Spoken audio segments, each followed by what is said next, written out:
ናትናኤል ፋንታ እባላለሁ የሜሞሪ አርት ወይም ደግሞ የኮንሺየስነስ ክሬቲቭ ቲንኪንግ አሰልጣኝ ነኝ። በምድር ላይ በጣም ውስብስብ የምንላቸው ብዙ ማሽኖች አሉ። ለምሳሌ በጣም አድቫንስድ የሆኑ ኮምፒውተሮች ሱፐር ኮምፒውተሮች አሉ። ከምንም በላይ ውስብስብ ግን የሰው ብሬን ነው።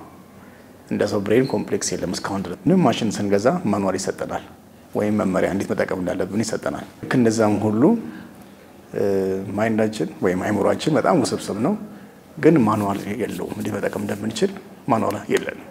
በትምህርት ቤት ሐሳባችሁን ፎከስ አድርጉ፣ ቀልባችሁን አስታውሱ ይባላል እንጂ እንዴት እንደሚያስታውሱ አይማሩ።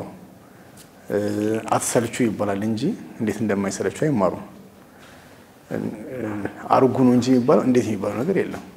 ስለዚህ ጥያቄሽ ምንድነው? እንዴት ሐሳብ መሰብሰብ ይቻላል የሚለውም አንዱ የጠፋ ቴክኒክ ነው ማለት ነው። ትምህርት ቤት የሌለ ቴክኒክ ነው። እንግዲህ እኛ ሀገር ነው እንጂ በሰለጠነው ዓለም ይሄ በጣም በመንግስት ደረጃ በጣም ተወሰጥቶት የሚማሩት ነገር ነው። ማይንድፉልነስ ወይም ደግሞ ቀልብ መሰብሰብ የሚለው ነገር ማለት ነው። ሀገራችን በጣም ብዙ ቢሊዮን ብር ተመደባለች ትምህርትን ለማስፋፋት ትምህርት ቤት ተማሪዎች ተገኝተው ይማሩ ዘንድ ማለት ነው። በቀልባቸው ሆኖ ይማሩ ዘንድ ግን ምንም የሚወጣ ገንዘብ የለም። ከዛ በተጨማሪ ለምሳሌ አቴንዳንስ ይያዝ፣ አቴንዳንስ የምንድነው የሚያዘው? ብዙ ጊዜ በቀልብ መገኘት ነው የሚያዘው ወይስ አካላዊ ነው? የአይምሮ ቢያዝ ኖሮስ በአይምሮ መገኘት ወይም ደግሞ በቀልብ መገኘት ቢያዝ ኖሮ ስንት ተማሪ ይገኝ ነበር? ክፍል ውስጥ ላይገኝ ይችላል፣ አስተማሪውም ራሱ ላይገኝ ይችላል። ስለዚህ የመጀመሪያው ነገር ማለት ያለበት ምንድነው? አክቹአሊ ተማሪ ብቻ አይደለም፣ ለማንኛውም ወጣት ቀልብን መሰብሰብ ሐሳብን መግራት ይሄ ዕውቀት በጣም ወሳኝ ዕውቀት ነው። እያንዳንዱ ሰው በሐሳብ መጥፋት ላይ ኤክስፐርት ነው ሁሉም ሰው። ስለዚህ በቀልብ መገኘትን መሰልጠን አለበት ማለት ነው። ዓለም የሚያስተምረን ምንድነው? ዲፕ አንኮንሺየስ መሆን ወይም በሐሳብ መበተን ነው።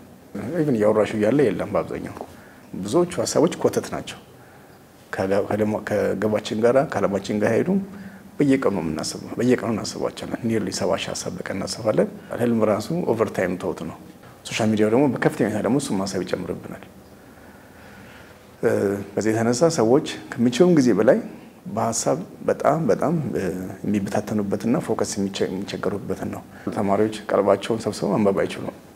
አድቫንስድ የሆኑ ትሬኒንጎችም ወይም ኖርማል ትሬኒንጎችም ቢሰጥ የሚፈልገው ለውጥ አይመጣም። ምክንያቱም ሰዎች ቀልባቸውን ሰብስበው ያንን ትሬኒንግ መካፈል ስለማይችሉ ማለት ነው። የማዳመጥ ችሎታን በጣም ይቀንሳል። ጥራት ያለው ስራ መስራት ላይም አሉታዊ ተጽዕኖ በጣም ከፍተኛ ነው። አንዳንድ ግሬድ ምናምን ሲበላሽ ችግር እኮ ፎከስ ማድረግ አለመቻል ነው ይላሉ ብዙ ሰዎች፣ እንደዛ ይላሉ። እንዴት ብዙ ሰዎች እንዴት ፎከስ ማድረግ እንደሚችሉ አውቁ፣ ግን ልጆቻቸውን እንደዛ አድርጉ ይላቸዋል ማለት ነው። ከ16 ሰዓት ትሬኒንግ የሚፈልግ ነው። መጀመሪያ አንደርስታንድ ማድረግ ጥልቅ በሆነ መልኩ አይምሮ እንዴት ይሰራል፣ ሐሳብ እንዴት ይፈጠራል፣ ሐሳብ እንዴት ይቋጠራል፣ ሐሳብ እንዴት ይቆማል፣ ሐሳብ ብቻ ሳይሆን ስሜትም ጭምር ማለት ነው። ስሜታችን እንዴት ማኔጅ እናደርጋለን፣ እንዴት እንቋጠራቸዋለን፣ ወደ 16 አካባቢ ይፈጃል። ለጊዜው ግን ቀላሉ መንገድ ምንድነው? መፍትሄው ትንፋሽን ማዳመጥ። አሁን ለምሳሌ ያወራሁሽ እያለ ከኋላ እየተነፈስኩ መሆኔን አውቃለሁ። ያኔ ሙሉ ለሙሉ እዚህ ይገኛለሁ ማለት ነው። ግራውንድ አደርጋለሁ፣ እዚህ መገኘት እችላለሁ ማለት ነው። ይሄ ብቻው ትልቅ ለውጥ ያመጣል። ግን ምን ይፈልጋል? ዘለቄታ ያለው ልምምድ ይፈልጋል፣ መለማመድ መቻል ይፈልጋል። አልበርት አንስታይን እንደዚህ ይላል፣ አንድ አይነት ነገር እየጠበቁ የተለየ ነገር መጠበቅ እብደት ነው ይላል። አሁን ለልጆቻችን ተማሪዎች ላይ የምናደርገው ነገር የተለየ ነገር የለም። አንድ አይነት ነገር ነው የምናደርገው፣ ግን ምን እንጠብቃለን? ነገ ጧት የተለየ እንዲሆን እንጠብቃለን። ይሄ የማይሆን ነገር ነው።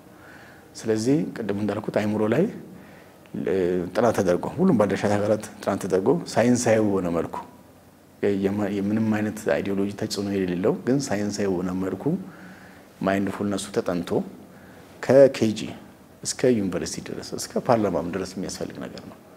ግን ቢያንስ ተማሪዎች ላይ ቢሰራ ከኬጂ እስከዛ ድረስ ቢሰራ አንደኛ ከሱስ አልባ የሆነ ጄኔሬሽን ይፈጠራል። በጣም ማስተዋወስ መማር ማጥናት የሚችል ጄኔሬሽን ይፈጠራል። በአመክንዮ ራሽናል ቲንከር በአመክንዮ የሚያስብ ጄኔሬሽን ማምጣት ይቻላል። ከሌላው ሶሳይቲ ከሌላው ዓለም ጋራ ካሊበሩ ኩል የሆነ ወይም ደግሞ የማሰብ አቅሙ ኩል የሆነ ጄኔሬሽን መፍጠር እንችላለን።